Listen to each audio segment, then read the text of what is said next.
Facts of geography channel पर आज हम आपको चर्चा करेंगे महासागरीय वर्षा वन कहे जाने वाले कोरल या प्रवाल के बारे में, जिसे मूंगा भी कहा जाता है। तो सामान्य परिचय अगर हम देखें प्रवाल का, तो प्रवाल एक प्रकार का उष्णकटिबंधीय यानी ट्रॉपिकल महासागरीय या सागरीय जीव है, जिन्हें संघ सिलेंट्रेटा या संघ निडारिया के अंतर्गत रखा जाता है। यह प्रवाल रंग बिरंगे होते हैं, मल्टी कलर्स होते हैं। ये गुलाबी हो सकते हैं, पिंक, नारंगी, ऑरेंज हो सकते हैं, रेड हो सकते हैं, श्वेत हो सकते हैं। श्वेत रंग इनका जब होता है, व्हाइट तब होता है जब कोरल मरने लगते हैं तो इसका रंग सफ़ेद हो जाता है। प्रवालों का सामूहिक रूप से मरना कोरल ब्लीचिंग कहलाता है। प्रवाल अत्यंत सॉफ्ट होते हैं, नाजुक होते हैं, कोमल होते हैं, लेकिन इनके ऊपर कैल्शियम कार्बोनेट चूना पत्थर की जो खोल और ढांचा होता है ये बहुत हार्ड होता है। कोरल वास्तव में देखा जाए लाखों की संख्या में कॉलोनी यानी समूह बनाकर रहते हैं, जिन्हें हम लोग कोरल पॉलिप्स कहा जाता है। कोरल विकास के लिए अगर कुछ भौगोलिक दशाओं को देखा जाए तो तापमान 20 से 29 डिग्री सेंटीग्रेड, लवण युक्त यानी सेलाइन वाटर होना चाहिए, खारा पानी होना चाहिए, लवणता होनी चाहिए 27 प्रति हज़ार से लेकर 30 प्रति हज़ार। समुद्र के जो चबूतरे या पठार की जो गहराई होनी चाहिए वो लगभग 250 फीट, क्योंकि प्रवालों के विकास के लिए पर्याप्त प्रकाश एवं ऑक्सीजन की ज़रूरत होती है। तो अधिक गहराई पे जाने पे प्रकाश और ऑक्सीजन की कमी हो जाती है, इस कारण प्रवालों का विकास अधिक गहराई में नहीं होता है। 200 से लेके 250 फीट तक गहराई वाले जो चबूतरे होते हैं, समतल जो सतह होती है समुद्र के नीचे की, उसमें ये ज़्यादा उगते हैं। गंदा या अवसाद युक्त पानी जो होता है, सेडिमेंट युक्त पानी होता है, ये भी क्या होता है, नुकसानदेह होता है, क्योंकि अवसादों से प्रवाल के मुंह बंद हो जाते हैं और मर जाते हैं। ठंडी महासागरीय धारा भी कोरल के लिए प्रतिकूल स्थिति पैदा करती है। यही कारण अगर हम लोग देखते हैं कि जो महाद्वीप के पश्चिमी भाग हैं, जहाँ ठंडी महासागरीय धाराएं चलती हैं, वहाँ पे प्रवाल नहीं होते हैं, क्योंकि ये उष्णकटिबंधीय क्षेत्रों में रहते हैं। 20 डिग्री सेंटीग्रेड से तापमान ज़्यादा होना चाहिए। प्रवालों का जो विकास मुख्य रूप से हुआ है 30 अंश उत्तरी अक्षांश से लेके 30 अंश दक्षिणी अक्षांश के मध्य अधिक हुआ है। अधिकांश प्रवालों का विकास अगर हम लोग देखें तो यहीं पे हुआ है, 30 अंश उत्तरी अक्षांश से लेके 30 अंश दक्षिणी अक्षांश के मध्य। प्रशांत महासागर में दुनिया के 75% प्रवाल पाए जाते हैं, कोरल पाए जाते हैं। कोरल के बारे में देखा जाए, कोरल और जैव विविधता की अगर हम लोग चर्चा करें तो कोरल और जैव विविधता का गहरा संबंध होता है। जहाँ कोरल अधिक होते हैं वहाँ जैव विविधता उच्च होती है, यानी हाई डाइवर्सिटी होती है, ज़्यादा डाइवर्सिटी पाई जाती है। कोरल रीफ जो महासागरीय क्षेत्र में जो कहा जाता है, जो कोरल रीफ है, जो कोरल रीफ तब बनता है जब ये मूंगे, ये जो प्रवाल होते हैं, मर जाते हैं। इनके ढांचों से जो संरचना बनती है उसको रीफ कहा जाता है। केवल 0.01% है, लेकिन अगर देखा जाए समस्त महासागरीय प्रजातियों की लगभग 25% आवास प्रदान करती है। 1% से कम इनका है महासागरीय क्षेत्र में, अगर क्षेत्र देखा जाए, लेकिन 25% से अधिक महासागरीय प्रजातियों को आवास प्रदान करती है। जैसे मछलियाँ हैं, केकड़े हैं, सर्फ हैं, स्नेक्स हैं, आज जलीय पौधे आज जिस पर स्थलीय भाग जो लैंड रीजन के, वो जिस प्रकार जो स्थलीय या लैंड रीजन है उष्णकटिबंधीय वन क्षेत्र में ट्रॉपिकल जो रेन फॉरेस्ट हैं, जैसे अमेजन वन है या कांगो फॉरेस्ट है, यहाँ जो विविधता अधिक पाई जाती है। उसी प्रकार अगर महासागरीय क्षेत्र में देखा जाए, जहाँ कोरल रीफ होते हैं, वहाँ पे भी अधिक जो विविधता पाई जाती है, बायोडाइवर्सिटी पाई जाती है। इसीलिए इनको कोरल रीफ को, या जो हमारे कोरल होते हैं या कोरल रीफ को, उष्णकटिबंधीय महासागरीय वन यानी ओशन रेन फॉरेस्ट कहा जाता है, अधिक जैव विविधता के कारण, अधिक बायोडाइवर्सिटी के कारण। एक चर्चा थोड़ा सा प्रवाल और हम लोग ये जूजेनेथिली जो होता है, एक शैवाल होता है, उसकी चर्चा अगर हम लोग करते हैं क्या संबंध होता है, तो जूजेनेथिली जो होता है एक प्रकार का सूक्ष्म शैवाल होता है, माइक्रो एल्गी होता है, जो प्रवालों तथा अन्य जो समुद्री यानी जो सी के जीव होते हैं उनसे सहजीवी संबंध रखता है, सिम्बायोटिक संबंध रखता है। जूजेनेथिली क्या होता है, शैवाल प्रकाश संश्लेषण फोटोसिंथेसिस की प्रक्रिया द्वारा अपना भोजन बनाते हैं तथा कोरल को भी भोजन उपलब्ध कराते हैं। यानी किससे मिलता है, जो जूजेनेथिली नामक प्रवाल होते हैं, ये मुख्य भोजन होते हैं प्रवालों के। तथा प्रवाल बदले में क्या करता है, बदले में प्रवालों को क्या करता है, विभिन्न यानी डिफरेंट रंग प्रदान करते हैं। जैसे पिंक, रेड जो कलर है, ये इन्हीं शैवालों के कारण आता है। बदले में कोरल क्या करता है, जूजेनेथिली को सुरक्षित आवास शेल्टर देता है और आवश्यक पोषक तत्व देता है। कोरल को 90% ऊर्जा जूजेंथेली से ही प्राप्त होता है, यानी जो इनका मुख्य आहार है जूजेंथेली नामक शैवाल ही है। इसके अलावा कुछ अन्य जो पदार्थ होते हैं समुद्री उसको प्राप्त करते हैं, जैसे छोटी मछलियाँ, उनका भी आहार करते हैं ये लोग। ये होता है कोरल ब्लीचिंग, जिसको हम लोग प्रवाल विरंजन कहा जाता है। इसके लिए हम वीडियो अलग से बनाएंगे। सामूहिक रूप से प्रवालों का मरना ही प्रवाल विरंजन या कोरल ब्लीचिंग कहलाता है। ये कोरल द्वीप की चर्चा होती है।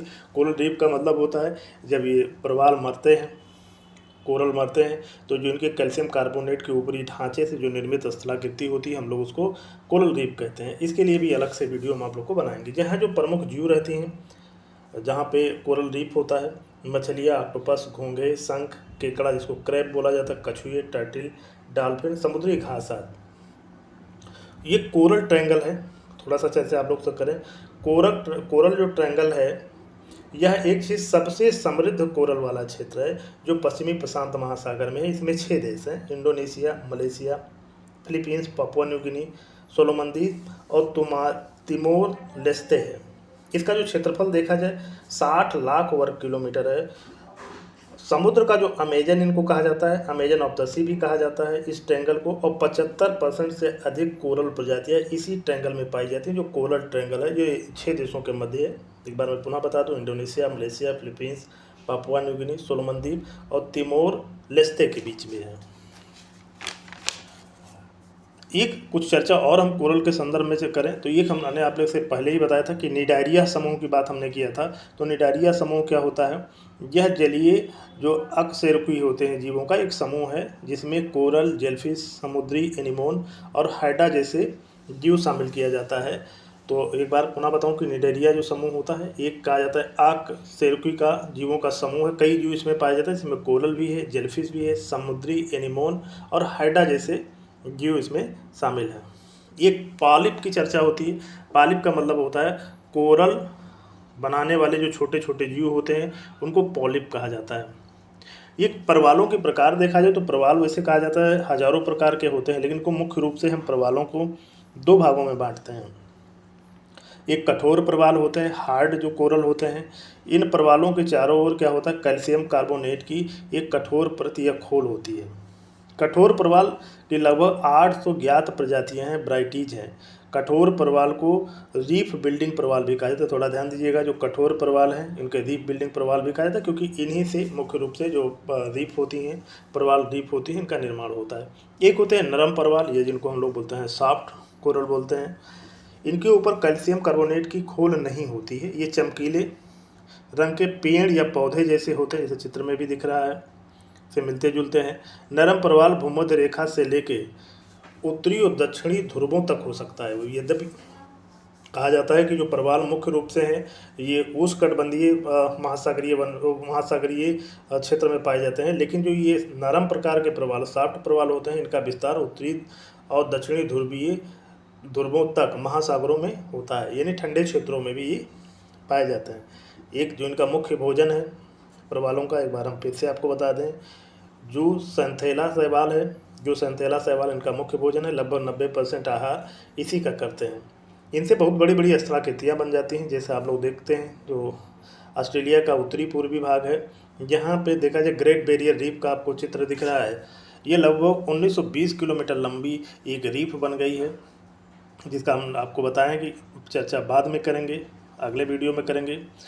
प्रवाल भित्तियों को समुद्र की औषधि पेटी भी कहा जाता है, यानी औषधीय दृष्टि बहुत प्रकार की दवाइयाँ भी बनती हैं जहाँ पे जो प्रवालों से या यहाँ पे जो जीव जंतु पाए जाते हैं या वनस्पतियाँ पाई जाती हैं, तो इनको औषधि पेटी भी कहा जाता है, मेडिसिन बेल्ट भी कहा जाता है। जो रीफ होती हैं, कोरल रीफ होते हैं, ये पर्यटन के लिए बहुत महत्वपूर्ण होते हैं। लाखों लोग जाते हैं इनको देखने लिए, खासकर जो ग्रेट बैरियर रीफ है उसको देखने के लिए।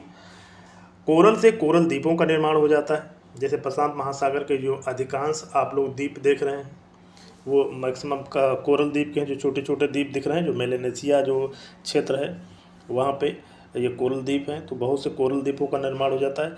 और इनसे जो प्रवाल द्वीप होती हैं इससे तटीय सुरक्षा होती है। सुनामी, चक्रवात ये सब जो आते हैं इससे तटों की सुरक्षा करते हैं। एक थोड़ा सा हम लोग आपको चर्चा कर लें कि जो प्रवालों के आकार की बात किया जाए तो 1 से लेके ये 10 मिलीमीटर या कुछ सेंटीमीटर तक हो सकते हैं। अलग अलग क्षेत्रों में इनकी जो लंबाई होती है अलग अलग प्रकार की होती है। एक बार हम पुनः आप लोग को बता दें, जो प्रवाल होते हैं एक प्रकार के उष्णकटिबंधीय महासागरीय जीव हैं, जिन्हें हम लोग संघ सिलेंट्रेटा या निडारिया के अंतर्गत रखा जाता है। और इनका कई कलरफुल होते हैं, ये गुलाबी हो सकते हैं, नारंगी हो सकते हैं, रेड हो सकते हैं। और एक हमने जो बताया था कि जो श्वेत कलर जब इनका होता है जब कोरल मरने लगते हैं, खासकर ग्लोबल वार्मिंग के कारण, जब ज़्यादा तापमान के कारण ये जब मरने लगते हैं तो इसको हम लोग कोरल लीचिंग कहा जाता है या प्रवाल विरंजन कहा जाता है। प्रवाल क्या होता है? अत्यंत कठोर, कुछ कठोर प्रवाल होते हैं और कुछ सॉफ्ट प्रवाल होते हैं। और ये खास बात होती है कॉलोनी बनाकर समूह में रहते हैं, समूह में रहते हैं। इनके लिए जो टेम्परेचर की बात होगा तो ये ज़्यादा टेम्परेचर 20 डिग्री सेंटीग्रेड से ज़्यादा तापमान हो जाइए और 20 से लेकर 29 के बीच है तो बहुत अच्छा है। लवण युक्त जल में ही ये रहेंगे, अन्य जल होगा, स्वच्छ जल में नहीं रहेंगे। ये देखिएगा आप लोग को जो चित्र में दिख रहा है, जो प्रमुख प्रवाल क्षेत्र हैं वो आप लोग को दिखाया जा रहा है। और इनको प्रकाश और ऑक्सीजन की प्रचुर मात्रा चाहिए, इसलिए ये ज़्यादा गहराई में नहीं पनपते हैं। यानी इनके जो चबूतरे की गहराई जहाँ पे इनके पनपते हैं या वो रहते हैं कॉलोनी बनाकर, वो 250 फीट के आसपास होनी चाहिए।